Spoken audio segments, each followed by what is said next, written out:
মাংসের কালারটা দারুণ লাগছে না? কিসের মাংস কে বলতে পারেন বলেন তো?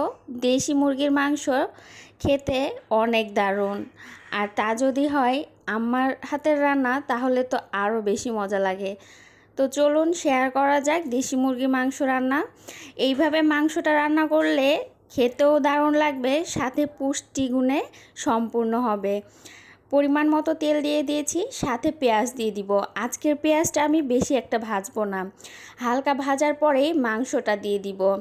আজকের রান্নাটা একটু ভিন্ন টাইপের হবে, তাই সম্পূর্ণ রান্না দেখার অনুরোধ রইল। আর এইভাবে যে কেউ দেশি মুরগির মাংস অথবা গরুর মাংস, যেই মাংসই বলেন না কেন, রান্না করলে দারুণ লাগবে, আমি 100% বলতে পারি। এই তো হালকা পেঁয়াজটা ভাজার পরে আমি মাংসটা দিয়ে দিয়েছি। মাংসটা দেওয়ার পরে আমি কিছুক্ষণ ভেজে নিব, যেটাকে বলা হয় যে তেলে ভাজা। তো আমি প্রথমে তেলে না ভেজে মশলা দিয়ে ভাজতে থাকবো। এরপরে কাট মশলা, যেটাকে বলি আমরা গরম মশলা বা দারুচিনি, এলাচ, কালো এলাচ, লং, এগুলো দিয়ে আবারও নাড়তে থাকবো। এগুলো সব কিছুই পরিমাণ মতো, যে যার মতো খায়। এরপরে মরিচ বাটা দিয়ে দিলাম, সাথে পেঁয়াজ, আদা, রসুন বাটা দিয়ে দিয়েছি। আর এখন হলুদের গুঁড়া, ধনিয়া গুঁড়া আর জিরা গুঁড়া দিয়ে দিব। এরপরে মাংসটা ভালো করে কষাতে থাকবো। যে কোনো তরকারি আপনি যতটা বেশি কষাতে পারবেন, আপনার তরকারি ততটাই মজার হবে। মাংস কষানো বা মশলা কষানোর ওপরেই নির্ভর করে আপনার রান্নাটা ঠিক কেমন হবে। যত বেশি কষানো হবে মাংস রান্না, তত বেশি ভালো লাগবে। আর এই তো একটু ঢাকনা দিয়ে ঢেকে বারবার নেড়ে দিচ্ছি।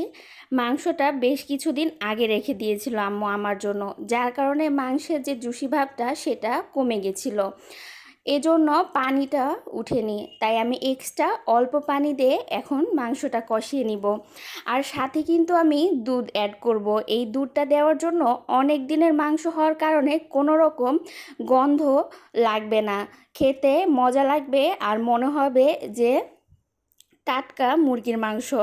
আপনারাও এই রেসিপিটা ফলো করতে পারবেন। যদি অনেক দিনের মাংস হয় তাহলে কোনো কিছুই মনে হবে না, আরও মনে হবে স্বাদ বেড়ে গেছে। আর এই তো দুধ দেওয়ার পরে আমি আরেকটু কষিয়ে নিচ্ছি। আমি যে কোনো তরকারি কষানোটা একটু সময় নিয়ে করি, আর আপনাদেরকেও আমি কষানোটা বারবার করে বলে দেই।